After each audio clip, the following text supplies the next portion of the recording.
So Aristotle যদি physics নিয়ে কিছু না বলে তাহলে বিষয়টা কেমন দেখায়? সো আমরা বেসিক্যালি এরিস্টটলিয়ান মেকানিক্স বা এরিস্টটলিয়ান ফিজিক্স নিয়ে একটু ফার্স্টে কথা বলবো। সো এরিস্টটল যেটা বিলিভ করতো সেটা হচ্ছে সিইং ইজ বিলিভিং, যেটা আমরা দেখব সেটাই বিশ্বাস করব। সো সিইং ইজ বিলিভিং এটার কনসেপ্ট আসলে কীভাবে কাজ করে, লেটস সে এরিস্টটলের টাইমে এরিস্টটল একটা কথা বলেছিল। কথাটা হচ্ছে যে আমার কাছে যদি দুইটা বস্তু থাকে, মনে করো একটা একটু ভারী বস্তু আর একটা হচ্ছে এরকম একটা হালকা বস্তু, আমি যদি দুটোকে একসাথে ছেড়ে দিই কি হবে? ভারী বস্তুটা আগে পড়তেছে অনেক, তাই না? আর হালকা বস্তুটা একটু নিচে পড়তে কি হচ্ছে, একটু সময় নিচ্ছে। সো এটা থেকে এরিস্টটল একটা থিওরি দেয়। কি থিওরি দেয়? যে বস্তু কোনটা আগে পড়বে বা কোনটা পরে পড়বে এটা তার ভরের উপর নির্ভরশীল। কারণ এরিস্টটল দেখছে এটা এবং এটা কি অ্যাজ এ থিওরি বলে দিছে। কিন্তু আসলেই কি রিজনটা তাই?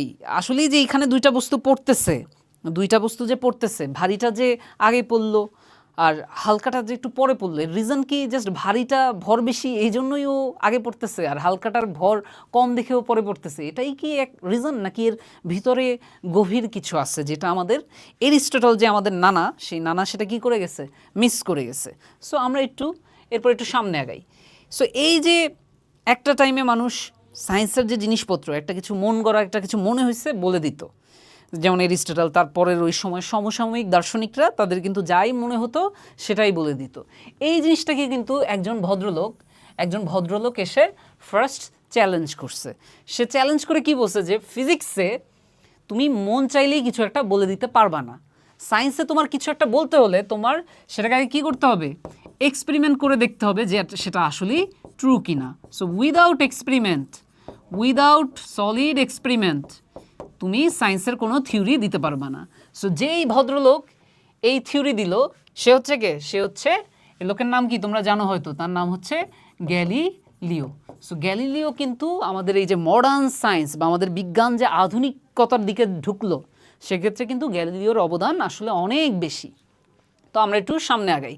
সো গ্যালিলিও ওই এরিস্টটলের যে ওই কনসেপ্টটা যে ভারী বস্তু আর হালকা বস্তুর মধ্যে কোনটা আগে পড়বে বা কোনটা পরে পড়বে এটাকে চ্যালেঞ্জ করার জন্য গ্যালিলিও একটা এক্সপেরিমেন্ট করলো। এক্সপেরিমেন্টটা কী করলো? সে হচ্ছে, এটা তোমরা দেখতে পাচ্ছ একটা টাওয়ার দেখতে পাচ্ছ যেটা হচ্ছে ইতালির পিসা টাওয়ার। সো গ্যালিলিও কী করলো? সে ওই পিসা টাওয়ারের উপর এখানে মনে করো কে উঠে বসলো? গ্যালিলিও উঠে বসলো। গ্যালিলিও এখানে উঠে সে মনে করো দুইটা গোলক এখান থেকে ফেললো, আমি আলাদাভাবে এখানে এঁকে দেখাই।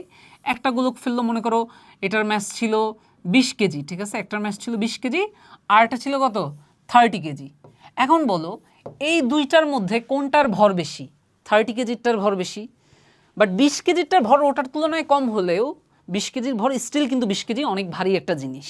সো যদি এরিস্টটল রাইট হতো তাহলে এই পিসা টাওয়ারের উপর থেকে গ্যালিলিও যখনই বস্তু দুইটাকে ফেলতেছে তাহলে 30 কেজিরটা আগে পড়ার কথা, তাই না? 30 কেজিরটা কী হওয়ার কথা, এটা আগে পড়ার কথা, আর 20 কেজিরটা একটু পরে পড়ার কথা, তাই কি না? বাট দেখা গেল এই এক্সপেরিমেন্ট শেষে মানুষজন দেখলো যে এই দুইটা অবজেক্ট একদম একই সাথে নিচে পড়লো।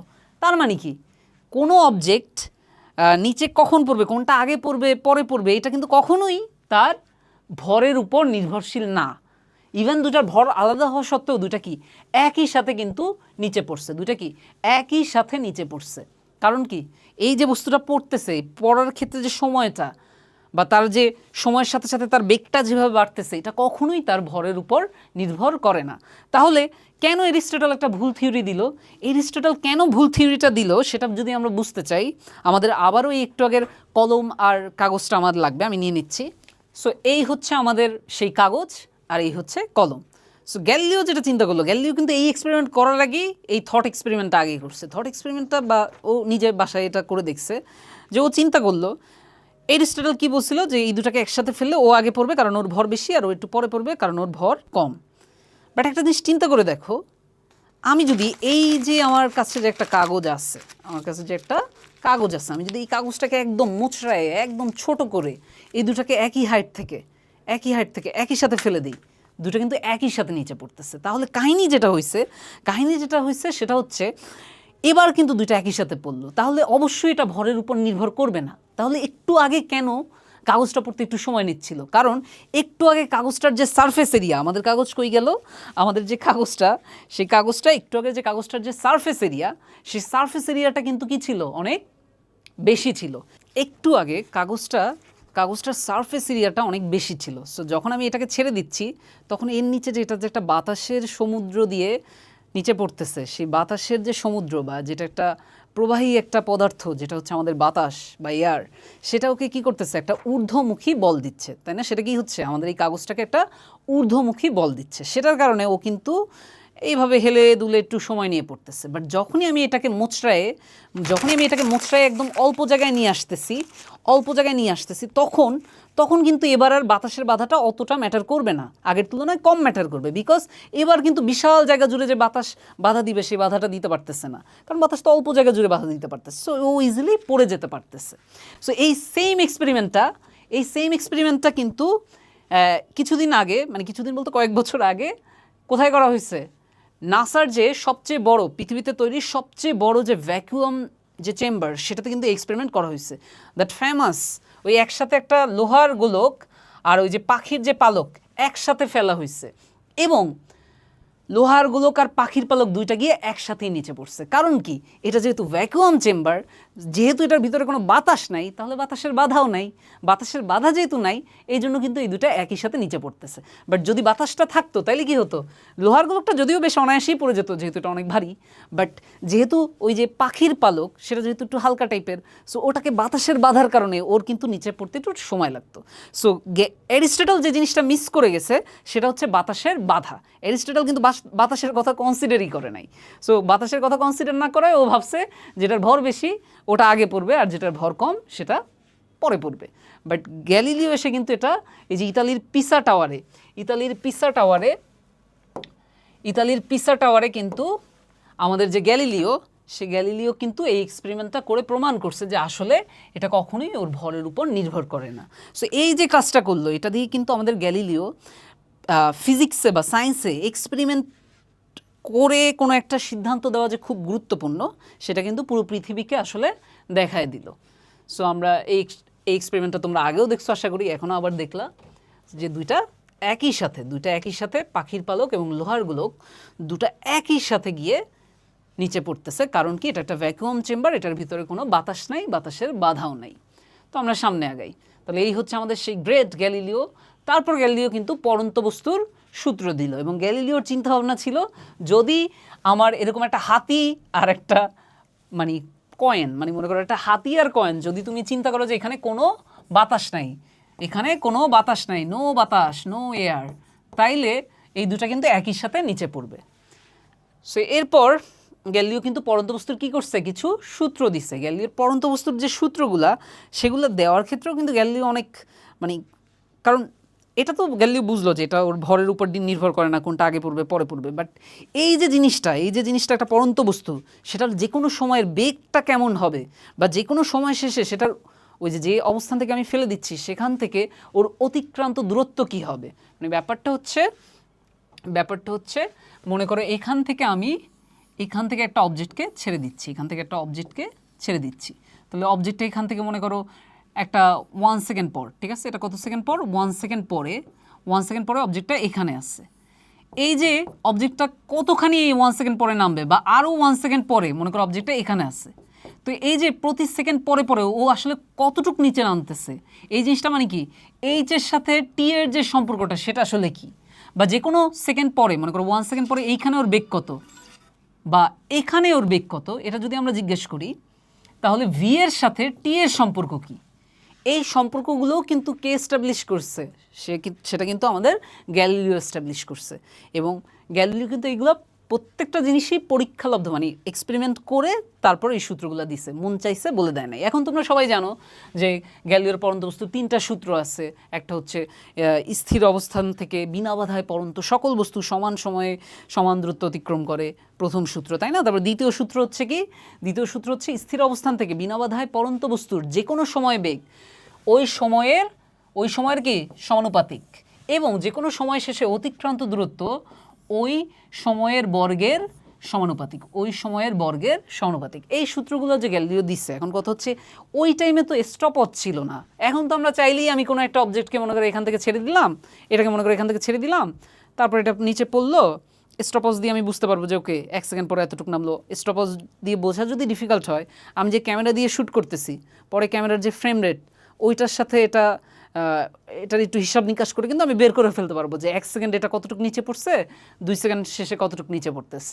গ্যালিলিওর কাছে কি ওই যে 1600 সালের দিকে, এগুলো কিন্তু অনেক আগের, আজ থেকে প্রায় 400 বছর আগের, আজকে থেকে প্রায় 400-450 বছর আগের কথা বলতেছি, আজকে থেকে 400-500 বছর আগের কথা বলতেছি। তো ওই সময় কিন্তু কোনো কি ছিল না, ক্যামেরা ছিল না। ওই টাইমে কিন্তু আমাদের গ্যালিলিওর কাছে কোনো টাইমারও ছিল না। তাহলে গ্যালিলিও এই এক্সপেরিমেন্টগুলো আসলে কিভাবে করছে? তো ওইখানেই কিন্তু গ্যালিলিওর যে জিনিয়াস মাইন্ডসেট সেটা আমরা পেয়ে যাব। কিভাবে পাবো? মনে করো গ্যালিলিও যেটা করছে, গ্যালিলিও সোজা উপর থেকে ফেলা বস্তুর জন্য যেহেতু টাইমটা আলাদা করা এবং সেই টাইমে কতটা দূরত্ব নিচে নামতেছে, যেহেতু 1 সেকেন্ড খুব ফাস্ট চলে যাচ্ছে, তার মধ্যে কতটুকু দূরত্ব নামতেছে এটা বোঝা যেহেতু অনেক ডিফিকাল্ট, ও করছে কি, ও খারাপভাবে এক্সপেরিমেন্ট না করে ও এরকম একটা কী নিছে, এরকম একটা হেলানো তল নিছে। ও একটা কী নিছে, একটা হেলানো তল নিছে। এরকম একটা হেলানো তল নিয়ে ও কিন্তু কী করছে, এক্সপেরিমেন্ট করছে। এখন এক্সপেরিমেন্টটা কীভাবে করছে, ওর সেট আপটা যদি তুমি দেখো, ও এরকম একটা হেলানো তলে আসলে অবজেক্টটা বা কোনো একটা গোলক ছেড়ে দিছে। সো গোলকটা যেভাবে ছাড়ছে এক্স্যাক্টলি আমাদের গ্যালিলিও যে টাইপের সেট আপে এক্সপেরিমেন্টটা করছিল সেটা কিন্তু দেখতে অনেকটা কীরকম, এই যে এখানে যেটা দেখতে পাচ্ছ এটার মতো দেখতে, সেটা কিন্তু দেখতে অনেকটা এখানে যেটার মতো দেখতেছো এরকম একটা ইনক্লাইন্ড প্লেনে, এই সেম ইনক্লাইন্ড প্লেনেই কিন্তু গ্যালিলিও এক্সপেরিমেন্টটা করছে। সো এখানে একটা জিনিস খেয়াল করে দেখো, এখানে কিন্তু অনেকগুলো কী আছে, ঘন্টা আছে, এরকম কি আছে, ঘন্টা আছে, এরকম ঘন্টা আছে। সো গ্যালিলিও যেটা করছে, এরকম ইনক্লাইন্ড প্লেনের এখান থেকে, মনে করো ইনক্লাইন্ড প্লেনের কোথা থেকে, এখান থেকে একটা অবজেক্টকে ছেড়ে দিচ্ছে ছোট ছোট, যাতে এটার ভিতর দিয়ে যায়।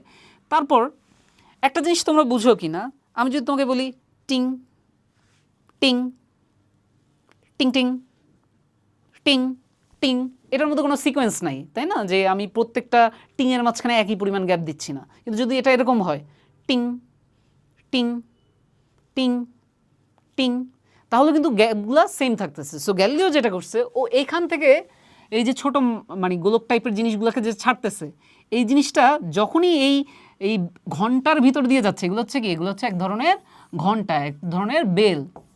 এই বেলের ভিতর দিয়ে যখনই যাচ্ছে, যেহেতু লোহার গোলকটা অনেক ভারী, সো বেলটা যেহেতু একটু সামান্য মানে অত একটা হেভি না, যেহেতু এই বেলটা জাস্ট ওটার মানে এমন না যে এই বেলের সাথে ধাক্কা লাগার কারণে ওটার বেগ অনেক বেশি কমে যাবে, সেটা হওয়ার সম্ভাবনা নাই, বিকজ এটা খুবই সামান্য একটা জিনিস, খুবই পাতলা একটা জিনিস। জাস্ট এই লোহার গোলকটা যখনই এটার ভিতর দিয়ে যাচ্ছে, লোহার গোলকটা বা মার্বেলটা যখনই এটার ভিতর দিয়ে যাচ্ছে, তখন এটার সাথে টাচ করার কারণে এটাতে একটা কি ক্রিয়েট হচ্ছে, এই যে এটা এদিকে চলে যাচ্ছে এবং এটা এদিকে এসে একটা ঘন্টা বাজাচ্ছে। সো এই ঘন্টাটা কিন্তু ও শুনতে পাচ্ছে।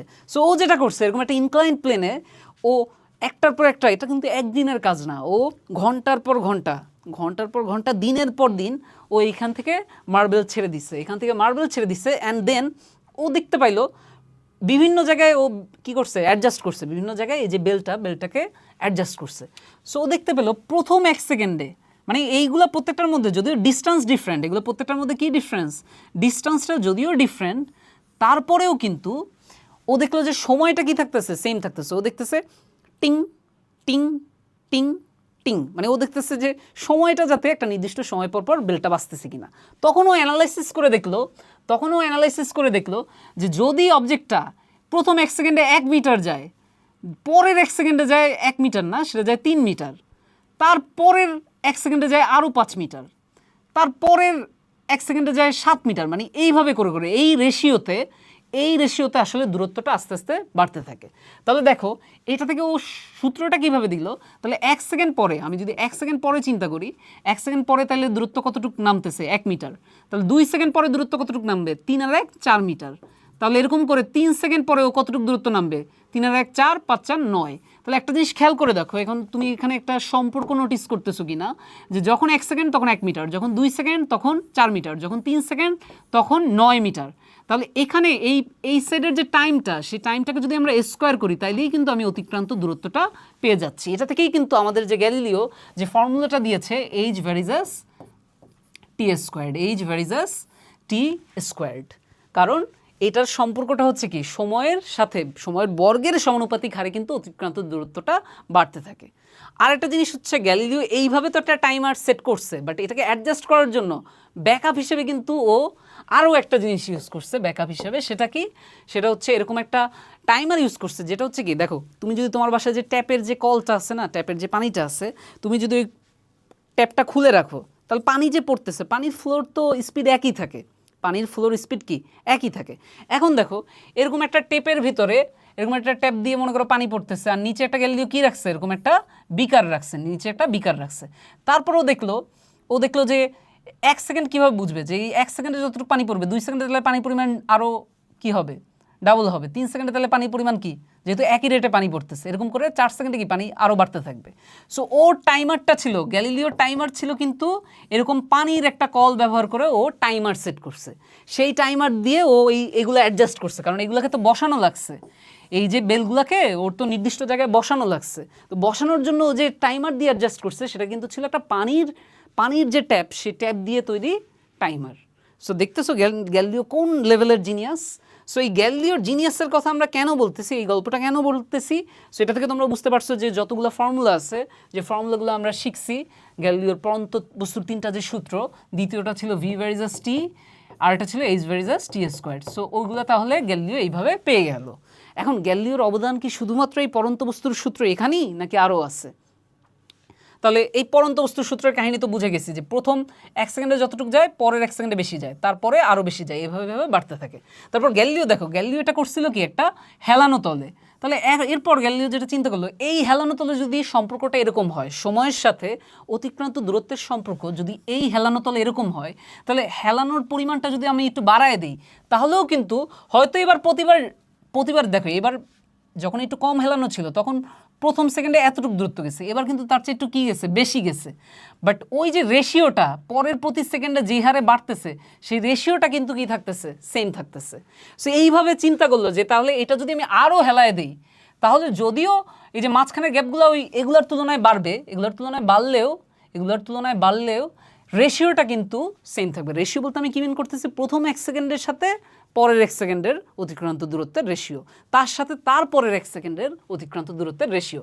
তারপর গ্যালিলিও ফাইনালি চিন্তা করলো তাহলে এটা এইসব ইনক্লাইন প্লেনে যদি কাজ করে, তাহলে সেম জিনিসটা এটা কিসে কাজ করবে, এরকম একটা খাড়া তলেও কাজ করবে। আর খাড়া তলে যদি আমি তলটাকেও বাদ দিয়ে দেই, আমি যদি জাস্ট শুধু বস্তুটাকে চিন্তা করি, শুধু বস্তুর বেলায়ও কিন্তু তাহলে সময়ের সাথে অতিক্রান্ত দূরত্বের যে সম্পর্কটা, যে প্রথম 1 সেকেন্ডে কতটুকু যাবে, তারপরের 1 সেকেন্ডে মানে শুরু থেকে 2 সেকেন্ডে কতটুকু যাবে, তারপরের 1 সেকেন্ডে মানে শুরু থেকে 3 সেকেন্ডে কতটুকু যাবে, এই যে রেশিওটা কোন অনুপাতে হবে, তাহলে সেক্ষেত্রেও কিন্তু কি অ্যাপ্লাই হবে, এইচ ভেরিজাস টি স্কোয়ার। এই জিনিসটা কিন্তু গ্যালিলিও তখন বুঝে গেছে। তারপর এই পরন্ত বস্তুর এই সূত্র তো গ্যালিলিও দিল সুন্দরভাবে, ম্যাথমেটিক্যালি বললো যে কীভাবে কি ভি এর সাথে টি রিলেটেড, এইচ এর সাথে টি রিলেটেড। শুধু কিন্তু এখানেই গ্যালিলিওর কাজকর্মের শেষ না, গ্যালিলিও কিন্তু সবসময় কী করতো, থট এক্সপেরিমেন্ট করতো, মানে আগে মাথায় চিন্তা করতো, তারপর হচ্ছে জিনিসটাকে এক্সপেরিমেন্টালি কীভাবে ওটাকে প্রয়োগ করা যায় সেটা নিয়ে ভাবতো। সো গ্যালিলিওস থট এক্সপেরিমেন্টের মধ্যে গ্যালিলিওর হঠাৎ একটা চিন্তা আসলো। চিন্তাটা কি? চিন্তাটা হচ্ছে যে কোনো একটা অবজেক্টকে, মনে করো এরকম কোনো একটা অবজেক্টকে আমরা যদি এই হাইট থেকে ছেড়ে দিই, এই যে অবজেক্টটাকে আমরা কী করলাম, এই হাইট থেকে ছেড়ে দিলাম, আমরা কোনো একটা অবজেক্টকে এই হাইট থেকে ছেড়ে দিলাম, তাহলে যদিও বাস্তবে আমরা কি দেখব, যেটা গড়াতে গড়াতে গড়াতে গড়াতে হয়তো এতখানিও যাবে না, এতটুকু যাবে, কারণ দেয়ার ইজ একটা ঘর্ষণ আছে, তাই না? যেটা কি আছে, একটা বল আছে যেটা হচ্ছে ঘর্ষণ, যে বলটা সবসময় কি করে, গতিকে বাধা দেয়, যে বলটা নিয়ে আমরা আসলে এই চ্যাপ্টারেই কথা বলবো, আমাদের শেষের টপিক হচ্ছে ঘর্ষণ। সো ঘর্ষণ বল যেহেতু বাধা দেয়, এই জন্য ও ইভেন ওর ইনিশিয়াল হাইটও রিচ করতে পারে না, তার চেয়ে একটু সামান্য কম উঠতে পারবে। বাট গ্যালিলিও চিন্তা করলো আমরা যদি এই যে তলটাকে যদি কি করি, ভালো মতো তেল মালিশ করে আমরা যদি ওর ঘর্ষণটাকে কি করে দিতে পারি, অনেক বেশি কি করে দিতে পারি, কমায় দিতে পারি, বা একদম নাই করে দিতে পারি, অলমোস্ট নাই করে দিতে পারি, তাহলে ওকে যদি এই হাইট থেকে ছেড়ে দেওয়া হয়, ও কিন্তু গড়ায় একদম ওই হাইট পর্যন্তই যাবে। এরপর গ্যালিলিও চিন্তা যেটা করলো যে ওকে, এবার আমরা যদি এই সেম এক্সপেরিমেন্টটা আবার চিন্তা করি, এবার যদি দুই পাশে, একটু আগে কী ছিল, এই পাশেও যতটা ঢালু আর এই পাশেও ঠিক ততটাই ঢালু ছিল, তাই না? দুই পাশে কি এটা মাঝ বরাবর কি ছিল? সিমমেট্রিক ছিল। বাট এর যদি সিমমেট্রিক না থেকে এমন হয় যে এদিকে যতটা, এদিকে তার চেয়ে একটু কম ঢালু, তার চেয়ে কি একটু কম ঢালু, অতটা খাড়া না, তাহলে তখনও যদি আমরা কি করে ফেলতে পারি, এই তলটার যে ফ্রিকশন বা ঘর্ষণ সেটা যদি তেল তেল মালিশ করে অনেক কমায় ফেলতে পারি, অনেক কমায় ফেলতে পারলে তখন কি হবে বলো? তখন যদি এই বস্তুটাকে আমি এখান থেকে ছেড়ে দেই তাহলে কিন্তু এটা গড়াতে গড়াতে গড়াতে গড়াতে একদম এখান পর্যন্ত যাবে। এরপর গ্যালিলিও চিন্তা করলো, ওকে তাহলে ভালো কথা, এরপর আমরা যদি একটা দুষ্টুমি করি, আমরা যদি একটা ফান করি। ফানটা বলতে কি, আমরা যদি ওর এই যে সাইডটা এটাকে একদম কি করে দেই, এটাকে যদি এটার সাথে একদম ভূমির সাথে কি করে দেই, ফ্ল্যাট করে দিই, ভূমির সাথে একদম ফ্ল্যাট করে দিই, লাইক দিস, ভূমির সাথে একদম ফ্ল্যাট করে দিই, তাহলে এবার দেখো এর আগ পর্যন্ত আমরা যা দেখছি তাতে আমরা কি বুঝছি, ওর ইনিশিয়াল হাইটটাকে কি করতে চায়, সবসময় রিচ করতে চায়। সো ইনিশিয়ালি যে হাইটে ছিল ফাইনালিও ওই হাইট পর্যন্তই রিচ করতে চায়। সেই মতো এখানেও দেখো ইনিশিয়ালি যে হাইটে ছিল ফাইনালিও ওই হাইটটাকেই কী করতে চায়, রিচ করতে চায়। বাট এবার যেহেতু ও কোনোভাবেই ওই হাইট রিচ করতে পারবে না, সো এবার কিন্তু ওকে এখান থেকে ছেড়ে দিলে ও কিন্তু কন্টিনিউয়াসলি কী হতে থাকবে, কন্টিনিউয়াসলি এখানে এই দিক বরাবর যেতেই থাকবে। যেহেতু আমরা কি চিন্তা করতেছি যে এখানে দেয়ার ইজ নো ঘর্ষণ বলে কিছু নাই, আমরা যদি ঘর্ষণ বলটাকে ইগনোর করি তাহলে কিন্তু আমার এই অবজেক্টটাকে এখান থেকে ছেড়ে দিলে ওটা কিন্তু গড়াতে গড়াতে গড়াতে গড়াতে একদম আনলিমিটেড যেতেই থাকবে। সো এই জিনিসটা থেকে, এই যে থট এক্সপেরিমেন্টটা থেকে, এই থট এক্সপেরিমেন্টটা করতে করতেই আমরা আসলে যে জিনিসটাকে ড্রাইভ করলাম সেটাই কিন্তু আমাদের কি বলো, সেটাই হচ্ছে আসলে জড়তার সূত্র। এই যে এতক্ষণ ধরে 3টা থট এক্সপেরিমেন্ট আমরা দেখলাম, এটা থেকে কিন্তু ফাইনালি আমরা কি বলতে পারি যে এটাই আসলে কিন্তু জড়তার সূত্রের মূল কথা। সো বেসিক্যালি যদিও আমরা জড়তার সূত্রটাকে নিউটনের প্রথম সূত্র হিসেবে জানি, বাট এটার ব্যাপারে সর্বপ্রথম আইডিয়াকে দিচ্ছে, আইডিয়া কিন্তু দিচ্ছে আমাদের সেই মহান বিজ্ঞানী গ্যালিলিও। সো গ্যালিলিও দেখলো যেহেতু এবার ওর ইনিশিয়াল হাইটটাকে কখনোই রিচ করতে পারবে না, তাহলে আজীবনই কী করতে থাকবে, এইভাবে এই দিক বরাবর চলতে থাকবে। এবার আমরা একটু এই কনসেপ্ট থেকে আমরা যদি জড়তার দিকে আগাই, নিউটনের গতিসূত্রের মধ্যে প্রথম সূত্র সেটাই কিন্তু এই জড়তা নিয়ে বলতেছে। সো সেটাকে আমি ওটার সাথে রিলেট করে দেখাচ্ছি। তারপর স্টিল বলে রাখি একটু, নিউটনের গতির যে প্রথম সূত্র সেটা বলে বাহ্যিক কোনো বল প্রয়োগ না করলে, আমি যদি নিজে এসে মনে করো এখানে থামায় না দিই ওকে, আমি যদি এদিক থেকে এসে ওকে ধরে থামায় না দিই, বা আমি যদি ঘর্ষণটাকে চিন্তা করি, নাই ঘর্ষণও তো একটা ক্ষেত্রে বাহ্যিক বল। সো বাহ্যিক কোনো বল প্রয়োগ না করলে স্থির বস্তু চিরকাল স্থিরই থাকবে। কোনো একটা বস্তু যদি মনে করো এখানে আমি রেখে দিছি স্থির অবস্থায়, তাহলে ও কী হবে, ও চিরকাল স্থিরই থাকবে। আর গতিশীল বস্তু ওই সমবেগে বা সুষম বেগে কি আজীবন চলতে থাকবে, সমবেগে আজীবন চলতে থাকবে যদি বাহ্যিক কোনো বল অ্যাপ্লাই করা না হয়। সো এই জিনিসটাকে কিন্তু নিউটন তো আরও জিনিসটাকে ব্রডার একটা পার্সপেক্টিভে নিয়ে নিছে নিউটনের যে গতিসূত্রের মধ্যে। তো ওর মধ্যে প্রথম সূত্রটা কিন্তু আইডিয়াটা কার থেকে পেয়েছে, গ্যালিলিওর থেকে।